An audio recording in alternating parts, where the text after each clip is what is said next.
Eh, Assalamualaikum warahmatullahi wabarakatuh. Selamat malam rekan-rekan semuanya. Selamat berjumpa kembali setelah kita liburan Hari Raya Idul Fitri, masih suasana Lebaran. Saya mengucapkan taqabbalallahu minna wa minkum. Selamat Hari Raya Idul Fitri. Walaupun udah selesai tapi masih suasana Lebaran ya. Mohon maaf atas segala kesalahan, kurang tingkah laku yang kurang baik terhadap rekan-rekan semuanya. Untuk selanjutnya kita mulai kegiatan kita pada pertemuan yang ke-6 ini. Mohon izin saya share screen. Bagaimana suara bisa diterima ya? Bisa, Bapak. Oke, sip. Eh, untuk pertemuan yang ke-6 ini, eh, kita akan istilah tuh sharing lah ya, eh, tentang etika dan etos kerja. Yang pertama, apa itu etos kerja? Dan juga akan memberitakan tentang manfaat, kemudian karakteristik dan juga cara menumbuhkan bagaimana etos kerja itu tumbuh pada pribadi kita masing-masing. Dan juga yang kelima yaitu akan kita sharing lah ya, tentang faktor apa yang mempengaruhi etos kerja. Kemudian yang selanjutnya yaitu etos kerja itu sering ya kita menjumpai ataupun juga mengetahui atau bahkan kita sendiri juga merasakan ketika seseorang bekerja dalam suatu perusahaan dan juga memiliki etos kerja yang baik dan juga tinggi, bahkan juga ini memberikan suatu keuntungan atau bukan suatu keuntungan ya, dan juga terhadap perusahaan ataupun juga pribadinya seseorang itu sendiri. Nah, ini karena apa?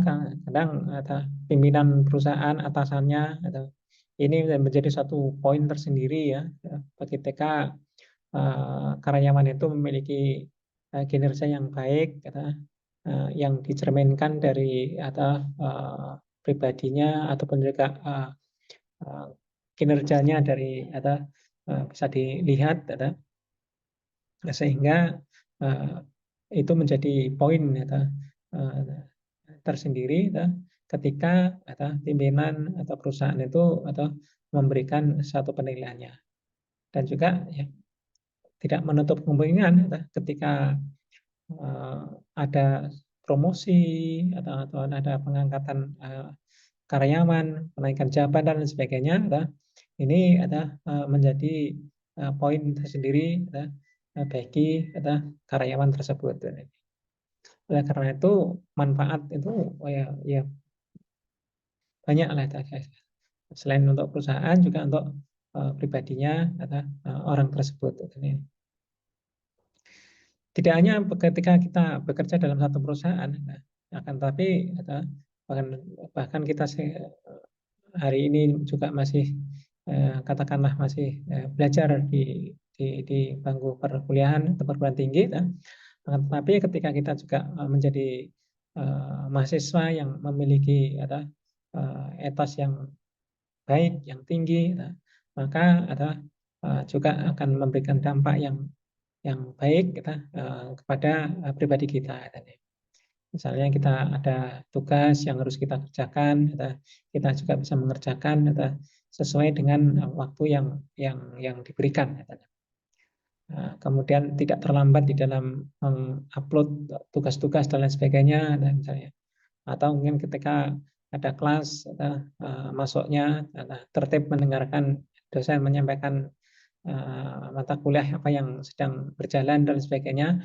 Nah, itu maka ketika tercerminkan seperti itu, maka ada manfaat atau untuk pribadinya dan juga kepada lingkungannya dan juga kepada perguruan tingginya. Jadi itu manfaat bisa dirasakan. Kemudian manfaat yang lain juga bisa uh, memiliki menjadi pribadi yang memang mudah untuk mencapai kesuksesan. Atau, sekali lagi saya sampaikan bahwa uh, kalaupun kita dinilai katakanlah pekerjaannya biasa-biasa saja, tapi di sisi lain memiliki suatu kinerja yang baik, ataupun tertib di dalam suatu masuk kerjanya, atau tertib di dalam absensinya, tidak terlambat dan sebagainya, maka sekali lagi itu adalah menjadi satu poin. Maka ketika mungkin ada promosi jabatan, ataupun juga ada kenaikan gaji, bahkan mungkin bonus dan sebagainya, maka itu menjadi poin, menjadi satu perhitungan tersendiri buat untuk penilaian dari atasannya.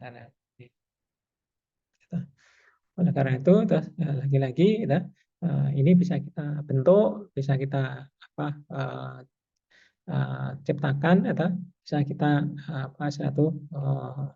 ciptakan untuk pribadi kita masing-masing. Kemudian beberapa karakteristik orang yang memiliki etos kerja, itu tentu satu juga menghargai waktu. Artinya ketika perusahaan sudah menetapkan katakanlah 8 jam hari kerja, 8 jam kerja dalam satu hari, di luar jam istirahat misalnya, maka dan dimulai masuk kerja katakanlah mulai jam jam 8, nah, keluar jam 4, maka mungkin kemudian ada katakanlah ada flexi time-nya 1 jam, misalnya, karena perusahaan juga memperhitungkan atau karena macet dan sebagainya, sehingga ada flexi time, kalau berangkat jam 9 berarti pulang jam 5 dan sebagainya. Dan karyawan katakanlah bisa melaksanakan atau bisa absen sesuai dengan rentang waktu yang sudah ditetapkan, maka orang tersebut termasuk juga menghargai waktu. Artinya ketika waktu sudah diberikan, kemudian bisa digunakan sesuai dengan jadwal yang sudah diberikan, maka itu menjadi karakteristik sendiri bagi seseorang tersebut. Nah, demikian juga bagi kita sebagai suatu mahasiswa, kemudian juga bisa menetapi kewajiban-kewajibannya dan juga waktu-waktu yang sudah diberikan kepada mahasiswa dalam bentuk kesempatan belajar atau kesempatan untuk mengerjakan tugas dan sebagainya. Maka ketika berjalan sesuai dengan waktunya, maka orang tersebut akan termasuk menghargai waktunya. Karena itu di dalam apapun ya, tidak dalam suatu pekerjaan, dalam satu pembelajaran, akan tetapi kesehariannya kita bisa menghargai waktu, maka waktu adalah ya waktu. Kalau orang Barat, waktu adalah uang. Bagi orang umat Muslim, ya waktu adalah mendatangkan suatu pahala dan sebagainya. Maka waktu itu ketika sudah lewat, maka tidak akan terulang lagi. Demikian terus, waktu itu akan berjalan, dan yang sudah lewat ya tidak bisa kita ulang lagi. Tapi akan berjalan terus. Kemudian karakteristik yang kedua, jujur.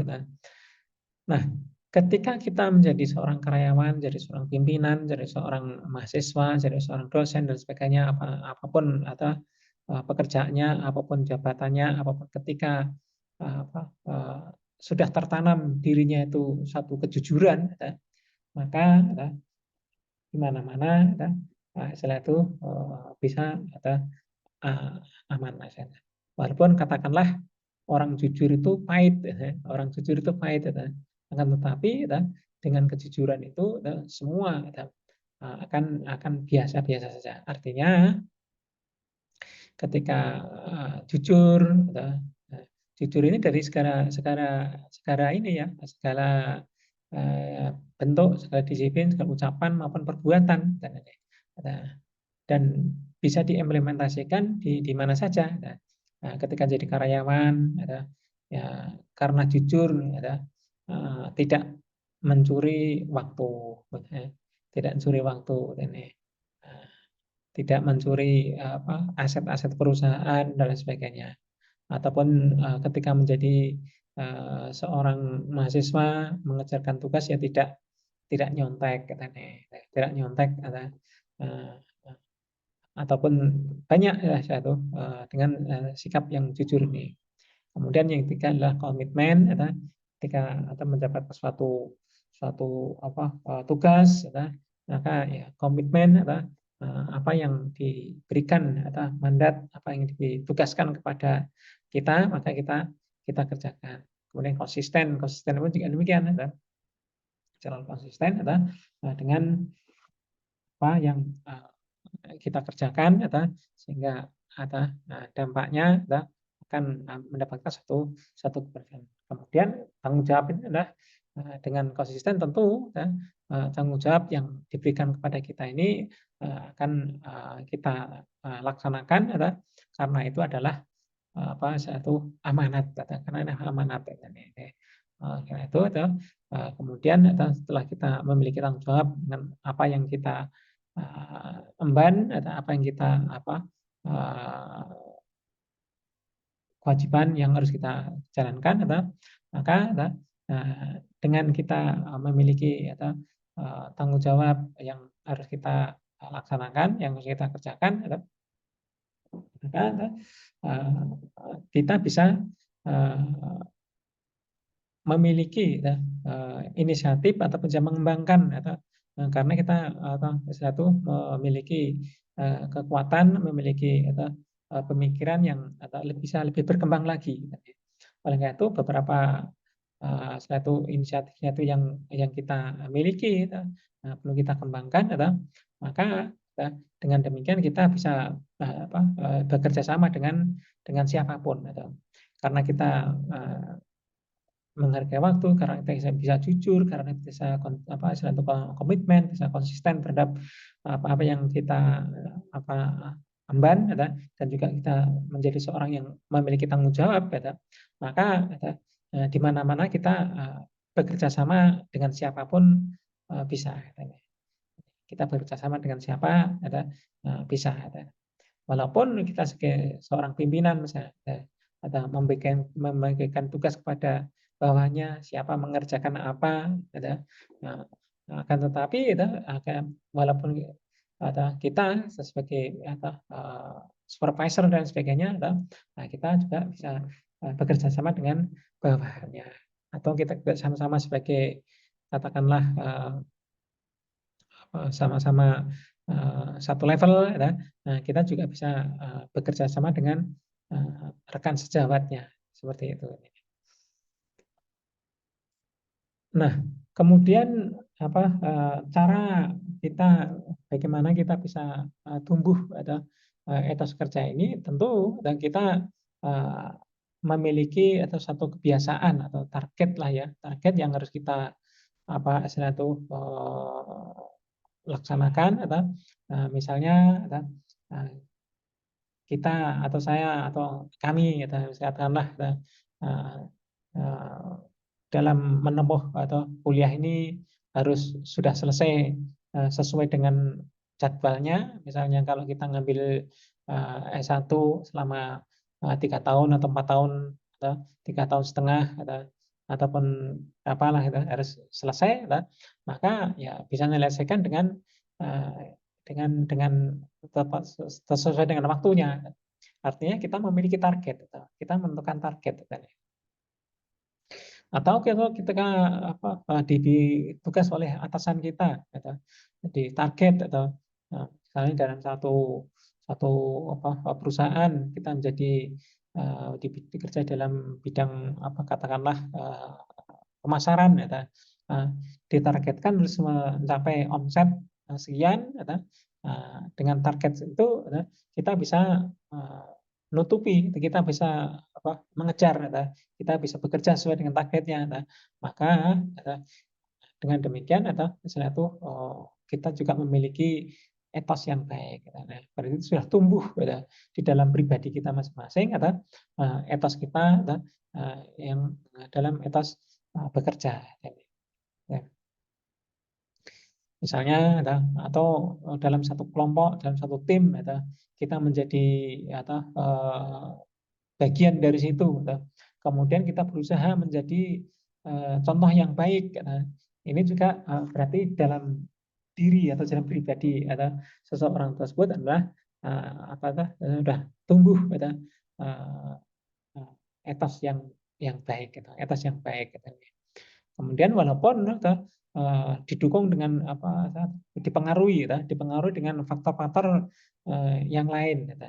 Mungkin lingkungan juga menjadi satu faktor penunjang dari peningkatan atau tumbuhnya etos tersebut.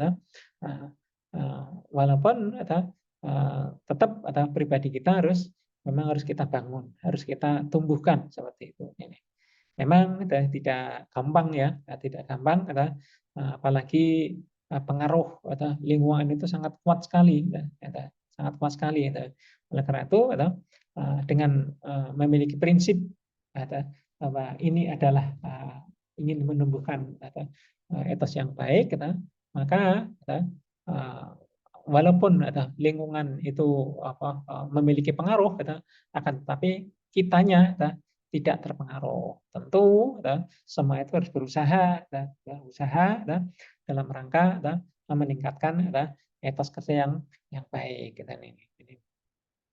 Kemudian juga tentu dengan mengenal diri sendiri, bahwa pribadi ini adalah memiliki kewajiban yang harus kita laksanakan, yang harus kita kerjakan, yang harus kita jalankan. Istilahnya itu introspeksi diri lah, suatu introspeksi diri dan juga disemangatkan pribadi kita masing-masing dalam rangka menjadi pribadi-pribadi yang memiliki etos yang tinggi seperti itu. Nah, tentu semua itu berangkat dari sebuah keinginan, ingin berubah, dari hari ini, dari ini. Nah, oleh itu dengan satu keinginan yang kuat, kemudian didukung dengan lingkungan yang tidak mudah kita terpengaruh, dan juga dengan suatu keinginan yang kuat, insya Allah Allah itu akan berbicara. Kemudian juga yang tidak kalah penting, walaupun di sini tidak ada ya, tentu kita sebagai umat manusia ya tentu berdoa. Itu yang sebagai tambahan saja dari saya, sebagai tambahan itu. Tentu seperti itu. Ya. Silakan kalau ada yang mau tanya, sharing silakan. Nah, ini adalah faktor yang memengaruhi etos kerja ataupun juga tentu satu yang menjadi sangat fundamental ya, itu adalah agama. Agama kita yang kita anut, agama di Indonesia kan ada berapa? Ada 6 ya. Ada yang kita anut, agama yang kita anut. Nah, tentu itu adalah keyakinan kita. Nah, ketika pribadinya sudah ingin menjadi atau meningkatkan etos kerja yang baik, kemudian didukung dengan agama atau keimanan yang kuat, maka itu agama pun juga turut mendukung, mendasari bahwa pribadi orang tersebut adalah menjadi pribadi yang etos memiliki etos yang tinggi. Artinya kalau yang di depan tadi itu istilahnya diterangkan tentang satu malah satu kejujuran, nah kejujuran itu kan juga ada kaitannya dengan agama. Agama kan mengajarkan untuk berbuat jujur, sidik, berbuat jujur. kemudian juga amanah dan sebagainya, patonah dan budi luhur dan sebagainya. Nah, ini kan apa saya tuh sangat fundamental sekali dan ini yang mendasar sekali kan itu. Mendasar sekali. Maka faktor yang agama ini juga menjadi sangat memberi pengaruh terhadap pribadi etos percaya seseorang tersebut. Yang kemudian yang kedua tentang budaya. Nah, walaupun kita dari orang timur dan juga masing-masing memiliki budaya kerja yang berbeda. Dan budaya kerjanya orang Indonesia juga berbeda dengan budaya kerjanya orang Jepang misalnya seperti itu. Etos kerjanya orang Indonesia juga berbeda dengan etos kerja orang Jepang dan sebagainya. Namun ketika kita artinya bahwa budaya itu juga menjadi salah satu faktor yang dapat mempengaruhi. Kemudian yang tidak kalah pentingnya juga masalah sosial politik. Ketika sosial politik di aman atau kemudian menjamin atau suatu sosial politiknya dalam keadaan aman dan sebagainya, maka ini juga dapat mempengaruhi apa suatu etos kerja. Tapi karena apa suatu ketika bekerja di dalam kondisi yang tidak aman, maka hasilnya itu ini juga menjadi satu faktor yang membuat katakanlah kerjanya tidak nyaman, tidak nyaman, karena dipengaruhi oleh sosial politik. Nah, tentu yang tidak kalah penting juga tentang kondisi lingkungan. Nah, ketika kita bekerja di suatu lingkungan yang atau iklimnya kondusif, maka etos kerja pun juga akan menjadi baik. Nah, tapi ketika lingkungannya tidak baik-baik saja, maka maka juga sulit untuk memperoleh atau juga menciptakan bahkan juga menjadi etos kerja yang baik. Nah, tentu yang juga tidak kalah pentingnya adalah masalah pendidikan. Pendidikan. Ketika kita menjadi suatu siswa atau SMP, SD, SMP, SMA, kemudian menjadi perguruan tinggi, nah, kita kan banyak mengenyam pendidikan lah.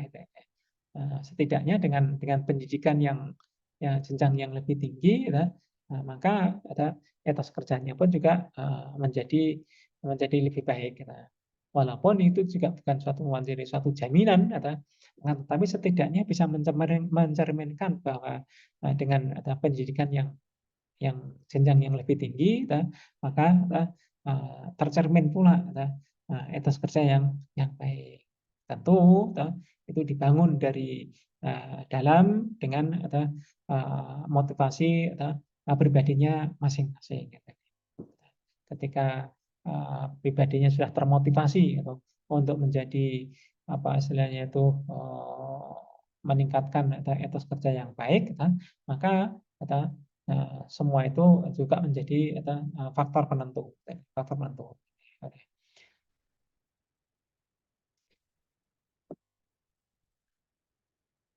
Nah, ini adalah beberapa contoh etos kerja yang memang penting ya untuk pengembangan karir kita.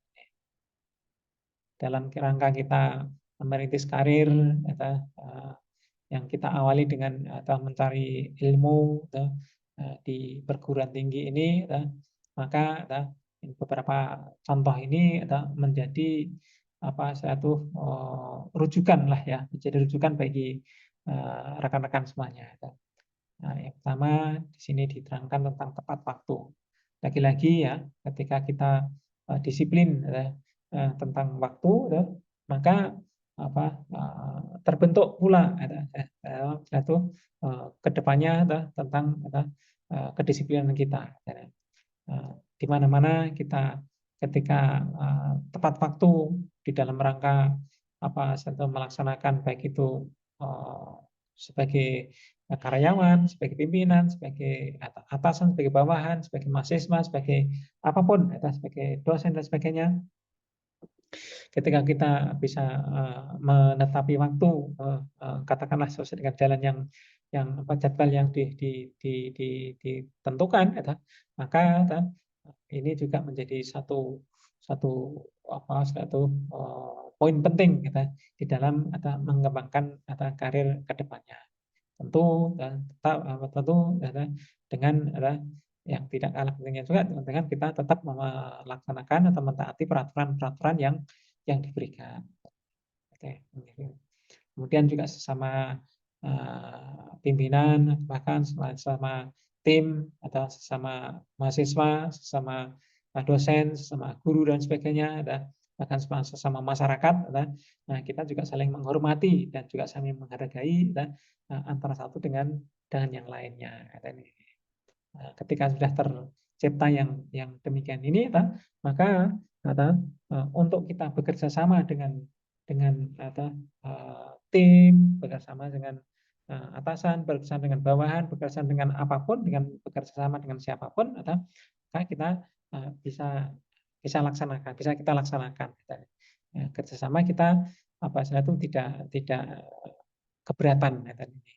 Karena ya semua itu saling mendukung, saling memperkuat, dan juga saling menjaga profesionalisme atau profesionalisme gitu. Dengan saling bisa menjaga saling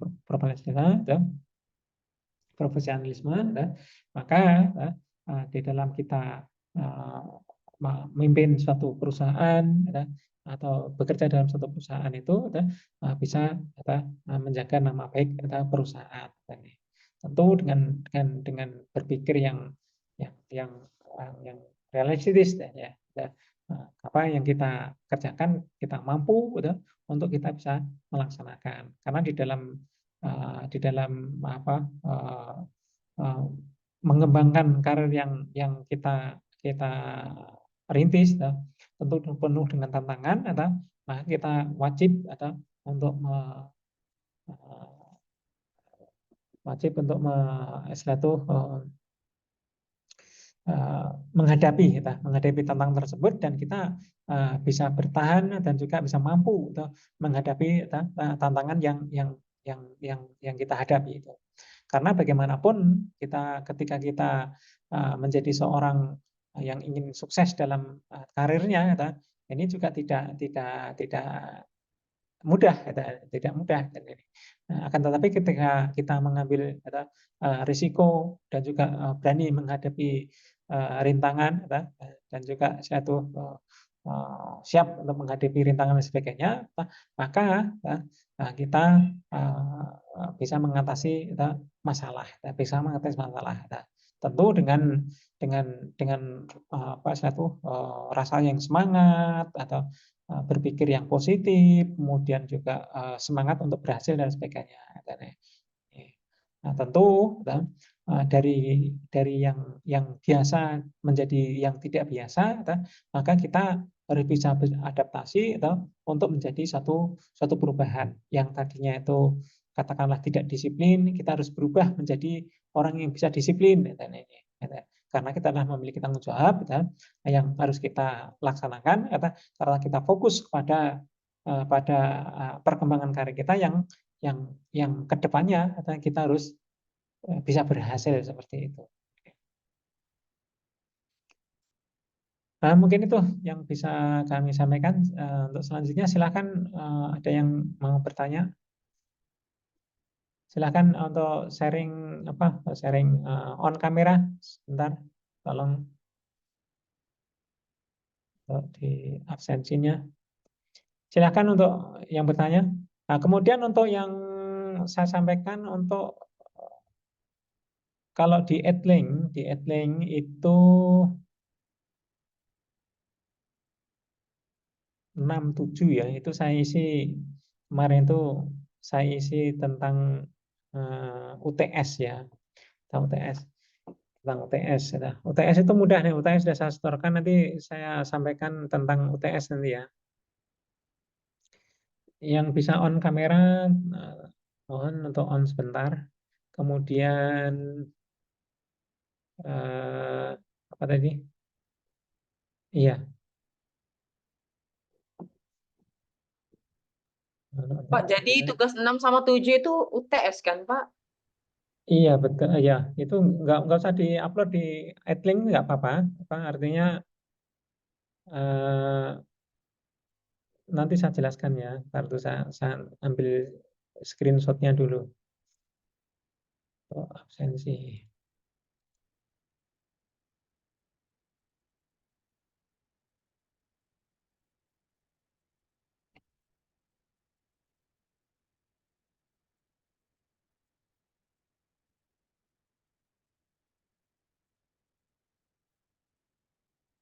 Ya, jadi untuk UTS saya jirisan screen lagi ya.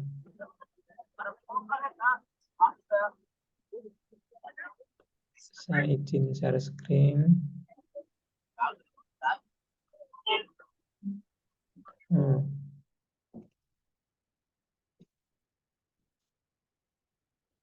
Pada dasarnya yang 6 sama 7 ini sama ini ya, 6 sama 7. Cuman ini untuk UTS saja nanti. Nah, coba rekan-rekan membuat eh, kayak apa ya, karya ilmiah ilmiah lah ya, kayak paper lah. Tahu paper nggak? Paper itu kayak mengarang, bukan mengarang ya, mungkin satu satu penelitian lah ya, penelitian ataupun juga bukan penelitian lah ya, satu membuat paper lah ya, membuat paper, kemudian untuk UTS ini minimal sampai sampai metodologi lah itu, sampai metodologi itu. Kemudian nanti apa bab metodologi itu kalau bikin skripsi kan ada 5 bab itu. Bab 1, 2, 3 itu bab 1 itu tentang pendahuluan atau latar belakang, bab 2 itu tentang bab 2 tentang teori atau literatur, bab 3 tentang metodologi, bab 4 tentang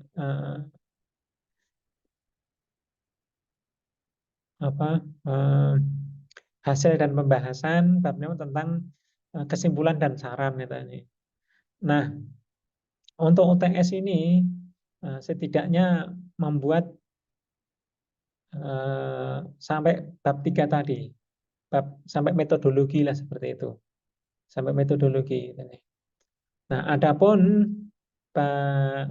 untuk akhir semester nanti itu diusahakan sampai sampai selesai lah, sampai selesai. Itu bab 4 sampai bab 5 kalau bisa ini. Nah, ini untuk inilah ya, untuk pembelajaran, pembelajaran. Saya pengen tahu bagaimana sehingga nanti di akhir semester nanti, nah, kalau memang bisa diterbitkan di jurnal, akan lebih baik lagi, akan lebih bagus lah seperti itu. Nah, berarti nilainya bisa maksimum lah seperti itu. Katakanlah misalnya seperti ini. Nah, oh ya ini dah. Bisa ngeliat ini ya.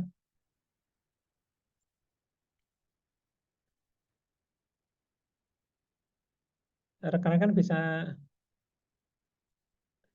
Bisa, Bapak, bisa kelihatan, Oke, Pak. siap. Oke, ini apa lembar soalnya, gitu. Lembar soalnya pertanyaan, judul dan dari paper, nama email Anda, nama email dosen dan jurusan Anda, dan juga standar kampus. Nanti saya contoh ya.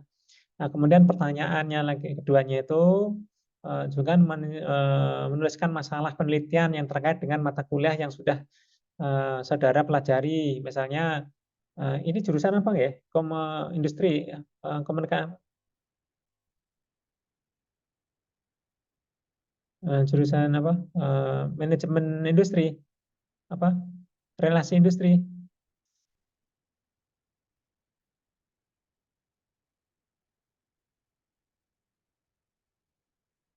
Kemudian mencari literatur ya, mencari jurnal nasional atau jurnal internasional setidaknya ada 5 lah ya, 5 tahun yang terakhir dari internet. Kemudian juga membuat permasalahan yang diungkapkan dalam pertanyaan item nomor 3 ini. Misalnya katakanlah memilih judul yang terkait dengan komunikasi bisnis atau dengan manajemen relasi industri atau dengan ya, etika dan etos kerja atau mungkin apapun yang rekan-rekan sudah pernah ambil mata kuliahnya, misalnya mata kuliahnya, katakanlah eh, katakanlah misalnya apa etos kerja pada karyawan yang bekerja di perusahaan ABC atau mana itu. Apa bisa saja, silahkan cari ini. Nah, kemudian atau untuk menjawab pertanyaan itu membuat satu bentuk paper lah ya, paper dengan mengisi bagian-bagian introduksi, bagian pembukaan apa, introduction. Kemudian juga literatur tadi setidaknya ada 4 atau 5 lembar lah itu. Itu. Dikit ya, nggak apa-apa. Contohnya kalau boleh saya kasih mana contoh ya.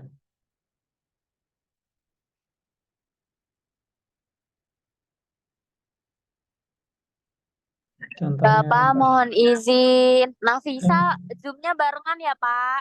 Ya silakan silakan nggak apa-apa. Ya nggak apa-apa. Misalnya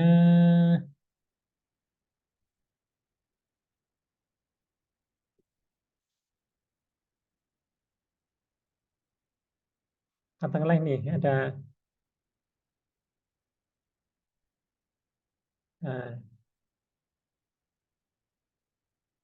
mana tadi? Ini kan ada jurnal ini ya, ada jurnal dari apa?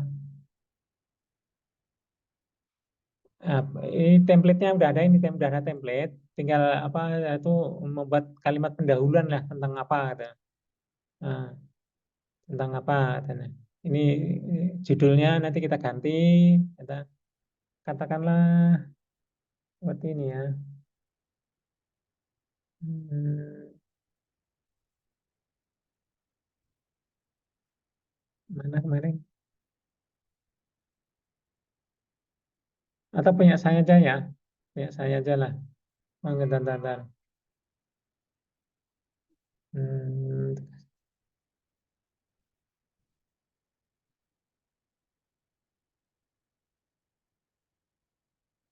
bentar, bentar.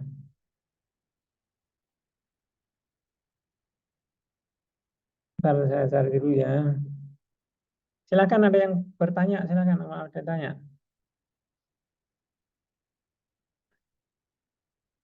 Silakan kalau mau ada yang tanya tentang tugas. UAS juga masih ada beberapa pertemuan lagi ya. Atau mungkin sudah ada yang bisa apa, pernah mengerjakan, udah mulai mengerjakan.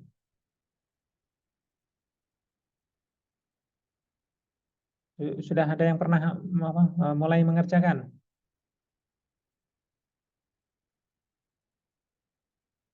Mengerjakan artikel ilmiah ya, Pak? Iya, udah mulai belum?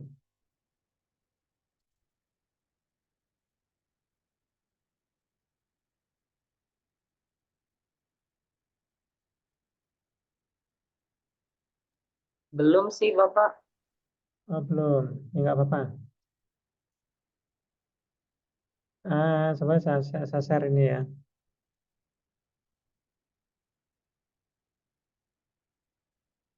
Saya share.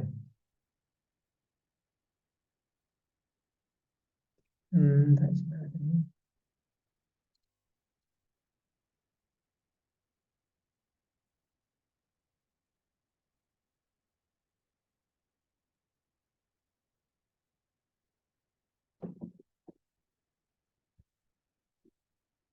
Kemarin ada yang saya share mana kemarin ya? Di ini ada nggak? Contoh artikel ini unduh. Oh, ini ada.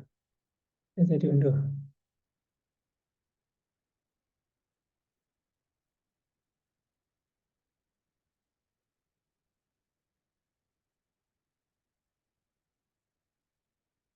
Oh, itu ini udah saya share tadi ya.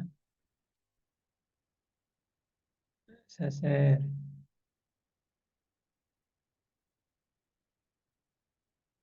Nah, ini kan bahasa dasar ini.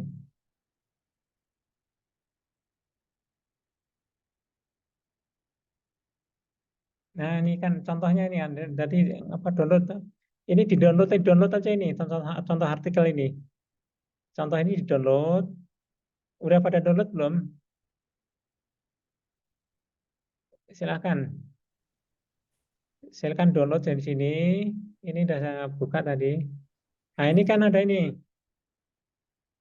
Contohnya ini membuat kalau ini tadi kan mengerjakan tugas tadi ya. Eh,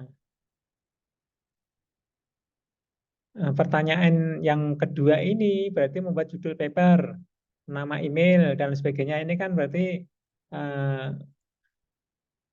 berarti judulnya terserah rekan-rekan mau ngambil judul apa yang eh, cocok atau yang ini bisa mendukung ininya lah seperti itu ini apa. Nah, ini judulnya ditulis ini, berarti ini sudah selesai katakanlah. Gitu. Kemudian tulis nama mahasiswa dan nama dosen ini tinggal ganti namanya saja siapa. Ini nama saya.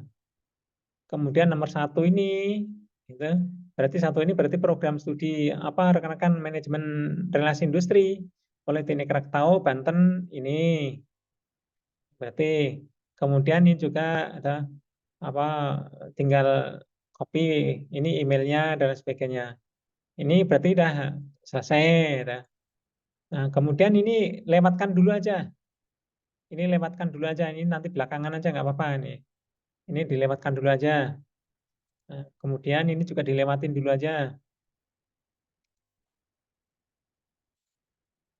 Ini juga dilewatin dulu aja. Ini juga dilewatin dulu aja. Nah, pendahuluan. Nah, membuat pendahuluan yang berkaitan dengan judul ini. Dengan judul ini. Gitu. Bisa cari di internet, ya, toh. Masalahnya apa. Nah, kita ini. Ya, toh. Kemudian kalau memang dapat jurnal, kemudian katakanlah ini, katakan ini, cara menulisnya adalah seperti ini. Gitu. Ini dari jurnal mana? Gitu. Caranya seperti ini. Gitu. Juli dan 2013 ini. Gitu. Nah, kemudian atau cara mensitasinya ya, cara mensitasinya seperti itu. Ini adalah cara mensitasi dari jurnal. Gitu. Seperti ini. Gitu. Ini. Nah, jadi nama ini dalam kurung kalau di belakang ya. Tapi kalau di depan itu misalnya katakanlah ini ya, dari jurnal ini et al karena lebih dari atau kalau bahasa Indonesia itu DKK ya dan kawan-kawan. Kemudian 2014-nya dalam kurung. Nah, ini kan beda ini. Nah, ini juga beda. Nah, ini. Maka kalau di depan seperti ini, kalau di depan seperti ini, kalau di belakang ya. Kalau lebih banyak orang seperti ini, cara mensitasinya. Nah, kemudian kalau dua orang, gitu, dari ini, gitu, ini juga dalam kurungan. Nah, ini gitu. Dan ini juga dalam kurung. Gitu. Ini. Tapi cari tahun yang muda ya, 5 tahun ke belakang. Gitu. Cari-cari yang 5 tahun ke belakang. Gitu. Ini. Nah, ini harus minimal ada 5 lah gitu, jurnalnya. Gitu. Nah, kemudian gitu, ini adalah latar belakang setidaknya sampai di sinilah itu bisa. Ini ya, metode, gitu. Metode juga ada metode setidaknya sampai metodenya. Gitu. Nah, metode ini pakai ini, gitu. Nah, sampai sini aja berarti. Gitu. Kalau memang ada rumus dia saya kasih rumus, cari di internet ya. Ya, kemudian untuk hasil dan pembahasan ini nanti aja, nanti saja, nanti saja. Katakanlah ini belum kepake, ya, berarti kita cross dulu aja. Ini nanti mungkin pakai uh, apa UAS-nya. UAS-nya mungkin ketika UAS nanti kita lanjutkan, ya, sambil belajar maksudnya masih panjang kan, ya, bisa dikerjakan. Ya, nih. Terus kalau memang ada gambar, kalau ada gambar, tulisan gambarnya itu di bawah gambar. Tulisan gambar itu di bawahnya gambar.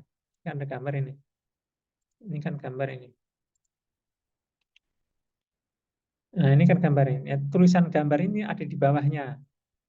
Nah, ini di bawah gambar kan ini. Ini gambar. Ini. Tapi kalau tabel itu di atasnya. Mana tabel?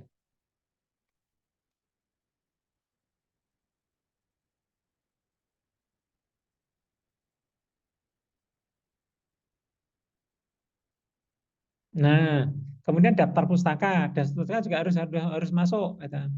Nah, dalam ini harus masuk. Gitu. Seperti ini apa 2011 ini kan masuk tadi ini. Cara nulisnya seperti ini ya. Gitu. Nah, ini kalau jurnal ditulis dengan miring. Nah, ditulis dengan miring. Gitu. Ini adalah volume nomor batas. Nah, nomornya ini adalah halamannya. Kalau ngambil dari buku, berarti nama pengarangnya, tahunnya dalam kurung, judulnya ini miring, kemudian ini kota penerbitnya, kemudian ini PT penerbitnya, penerbit Andi berarti itu. Ini adalah jurnal, ini dari jurnal.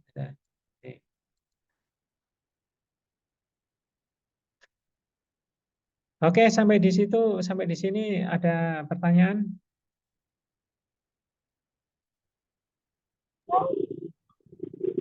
Ya, Pak, belum ada, Pak. Untuk saat ini cukup sih, Bapak. Cukup ya, oke, baik. Baik, rekan-rekan, mungkin kalau tidak ada pertanyaan sampai sini apa yang bisa saya sampaikan. Ada penyampaian saya yang kurang berkenan, mohon maaf yang sebesar-besarnya. Kalau tidak yang bertanya dari saya, akhir kalam, Assalamualaikum warahmatullahi wabarakatuh. Terima kasih, Bapak. Terima kasih. Waalaikumsalam warahmatullahi Bapak. wabarakatuh. Assalamualaikum. Mohon izin live ya.